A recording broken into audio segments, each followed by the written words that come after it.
Thank you, Silviu Petrescu, the Canadian Soccer Association referee in charge this evening of the Toronto FC Vancouver Whitecaps first leg of the final series for the 2011 edition of the Voyageurs Cup, in not giving Vancouver definitely one penalty on a penalty that he should have called on Adrian Can early in the second half, and one a little more controversially that he didn't call on Dan Gargan, which for what could have been considered a back pass in the box, lo and behold, the game ends 1-1.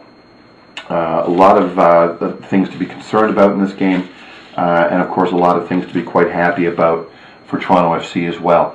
Obviously the first one is the away goal. TFC got an away goal, which means that if the game ends, for example, 0-0 next Wednesday evening at BMO Field, Toronto FC for the third time are going to be Canadian champions.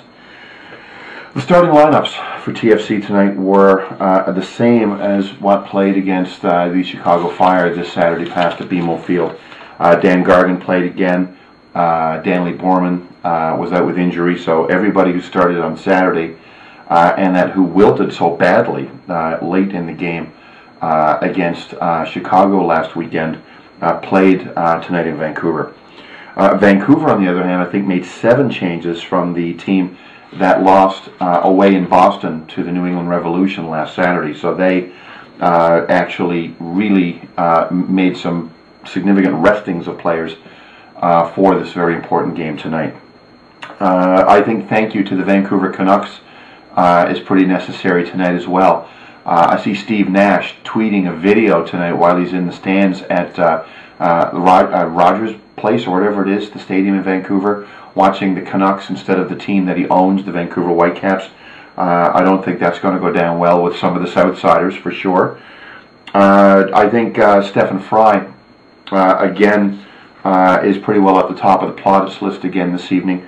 On Chiamento, and I think about the 29th or 30th minute, he made an absolute wonder save. I'm a big boy, as you can probably tell by the video here, and one of the things that Fry did is picture my body moving this way. He realizes the ball is coming, so even though his body is in motion, he's coming back this way to bat the ball away. An absolutely phenomenal save. I think without a doubt, even though he doesn't have all the statistical data to back him up, I don't think that you'd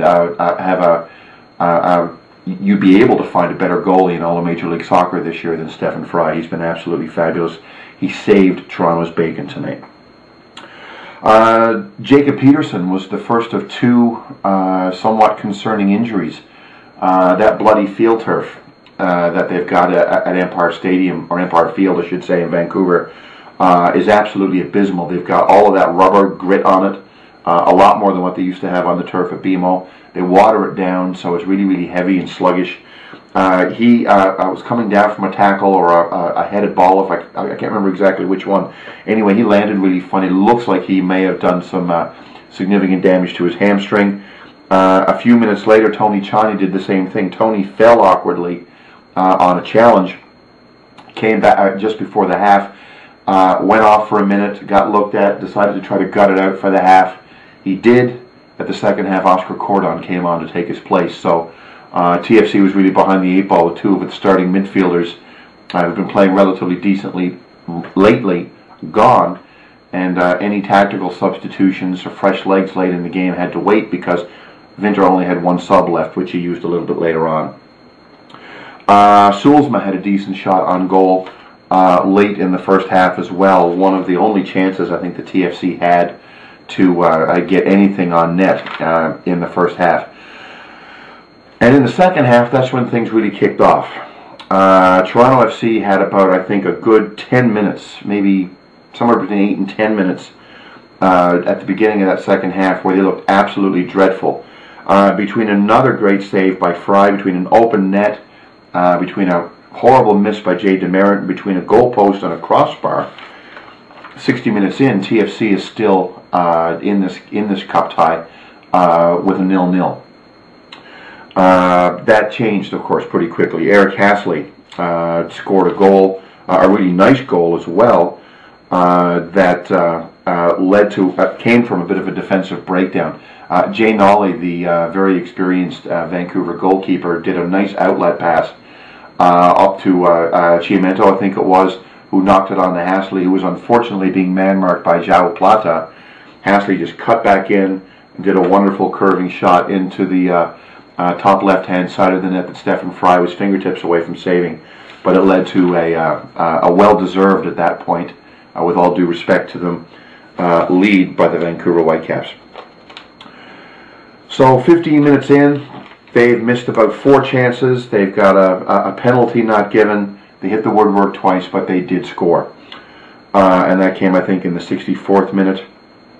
That ended, by the way, coincidentally, a period of a shutout streak in the Neutral Light Canadian Championship, dating all the way back to the Montreal Miracle in 2009, which was almost 670 minutes of shutouts that TFC has had in the Neutral Light Canadian Championship. So that was something, obviously, that TFC didn't want to give up tonight. Unfortunately, they did. Now, when we had that horrible flurry against us tonight, I was live tweeting the game tonight. If some of you follow me on Twitter, you've probably been bombarded by tweets that I put out this evening. I was trying to keep up on every aspect of the game tonight, and if you enjoyed it, by all means, please let me know, and I'll try to continue with the next away game. One of the things I really was impressed to see tonight is that TFC really showed me something special after the goal was conceded. You know, this season, we've had few and far between to cheer about, really, when it comes to TFC gutting out performances. And I'm not sitting here and trying to tell anybody that's watching this that TFC was the better team on the night. They were not the better team on the night. But there's a couple of things I'd like to actually say in their defense, and hopefully to their credit. Vancouver had what? Maybe 8, 9 chances on net tonight, 2 or 3. 2 crossbars and a goal post that I can remember off the top of my head. A couple of denied penalties. A lot of offensive play. A number of balls hit wide of the net or above the net. They had a lot of chances to score tonight, and they've obviously got to feel, yes, maybe a little bit hard done by the officiating, but they had a lot of chances to put that game away. It could have been a 4 or 5-1 game tonight, rather than a 1-1. Even the missed penalty calls, 1, maybe 2 missed penalty calls notwithstanding, that should have been a 4 or 5-1 game for Vancouver. It didn't work that way, did it? Vancouver had those 8 or 9 chances to score. They only converted 1, people. They only converted 1.